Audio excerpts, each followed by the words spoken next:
The polls are almost dishonest, almost as dishonest as some of the reporters themselves. Yeah. But I'm getting very good polls. I'm getting very good polls on crime prevention, on law and order, and on the border. I have to. And I'm starting to get great polls on the economy, which I think is the polls on the economy aren't they're not great. They should be great. They should be. So why aren't they? If you believe that, I don't know. I mean, look, I've got Americans tell us, we hear this. I mean, we're going to get into the economy later, but they tell us they don't feel it. Just understand. Yeah. I have $18 trillion being invested into the country. Biden had less than $1 trillion for 4 years, and the whole country was going to credit. When does America feel it? You know that if they won that election, and we won in a landslide, you know if they won that election, this country I think it was finished.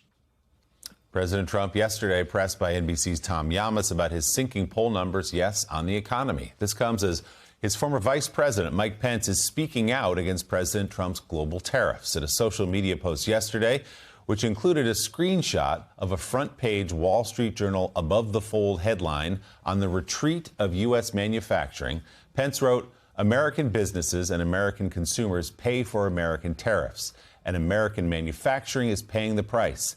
Time to get back to free trade with free nations." That is from former Vice President Mike Pence. Let's bring in former Treasury official, Morning Joe economic analyst Steve Rattner with his chart. Steve, good morning. Always great to see you. So we're going to do some fact checks with some of the president's statements during his cabinet meeting last week. So let's start with how the president continues to claim inflation was at a record high when he took office. Here's what President Trump said at that cabinet meeting. We inherited very high prices, and we inherited the highest inflation in 48 years. I say the history of our country. I think it sounds almost the same. Actually, I think 48 years sounds actually worse for some reason.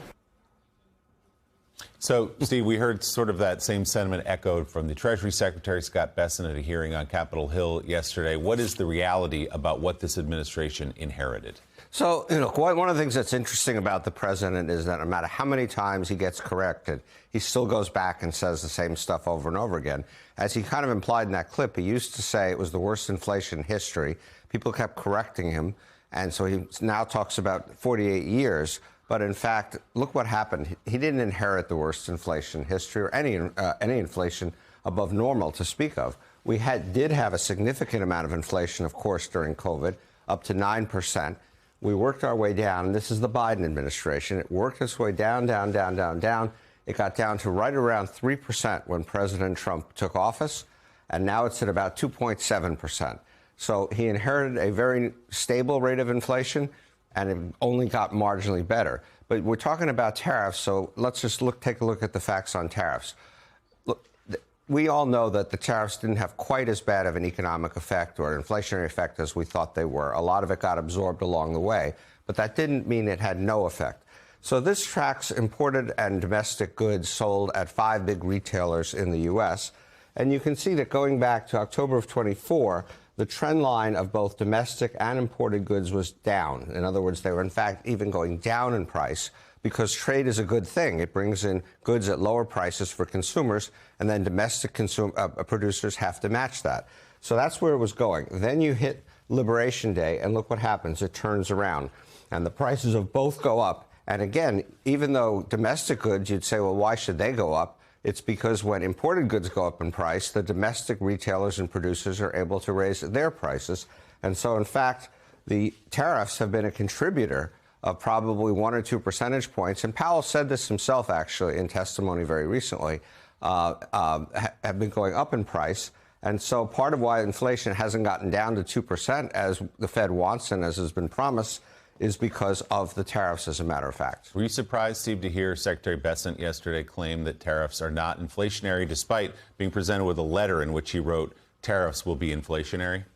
This is an administration in which you can only survive if you completely parrot and echo what the president says, no matter what you think, and give him all the credit for whatever it is we're trying to give him credit for. So I was surprised and I wasn't. Scott Bessent, when he was on Wall Street, was certainly thought of as a fairly typical or conventional Wall Street thinker, which is generally anti-tariff. And I wasn't totally surprised for the reason I said, because everybody parrots the president. So let's go back to as we go to your next chart, Steve. what Mike Pence said, and that's the promise that President Trump made to bring manufacturing jobs back to the United States. And he claimed that that is beginning to happen. Here's what he said. They're now building additional plants in the United States, as is everybody else.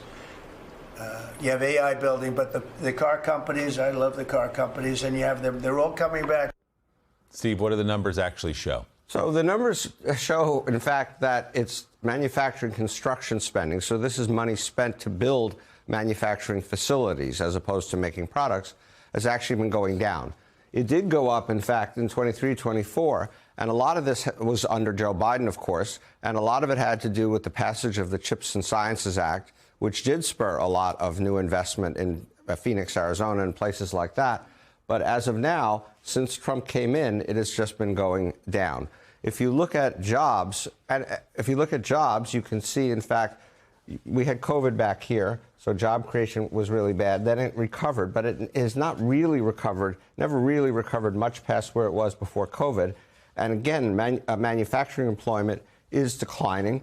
And if you talk about the car companies, theirs is also declining. One of the things that is ailing the car companies, in fact, is the way that the Trump administration is trying to kill electric vehicles. And so the car companies are cutting back on all their investment in electric vehicles, and that is one of the factors in this employment number. As the Wall Street Journal had in its headline yesterday, and you have now, manufacturing is not booming. That's not a political statement, that's data. Finally, President Trump touts since he's taken office, his administration has been able to secure trillions of dollars in investments in U.S. manufacturing, technology, and infrastructure. Here's what the president claimed last week.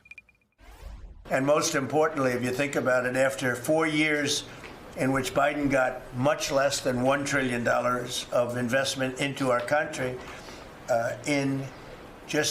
actually it was taken over 11 months, even though we're 12 months.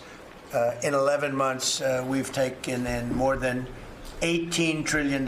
So they did less than $1 trillion, Scott, in a period of 4 years, and we've done $18 trillion in less than 1 year. So there's never been anything like that. So the president loves that $18 trillion figure, Steve, but as you point out, even the White House says it's half of that. Yeah, that's the incredible thing, Willie. Obviously, you've noticed how he talks about $18 trillion all the time, over and over and over again. But his own website, this is the most incredible thing, his own website only claims credit for $9.6 trillion.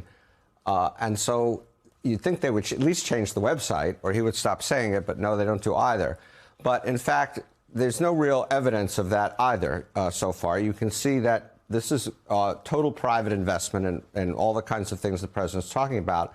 It's been running consistently at about $1 trillion a quarter, and you can see here that it hasn't really gone up much. So a couple other things about this. First of all, when he says Biden only got $1 trillion, Biden got $1 trillion a quarter, $4 trillion a year during his time in office.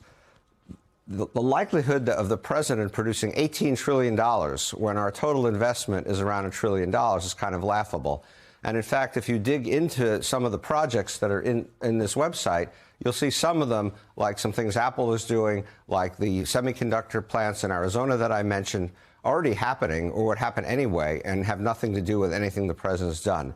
So he loves his $18 trillion number, but you can't find it anywhere in the data. I suspect he'll continue to stay with it, Steve, if I were a betting man. Important fact checks on all those issues. Morning Joe economic analyst Steve Rattner. Steve, thanks so much.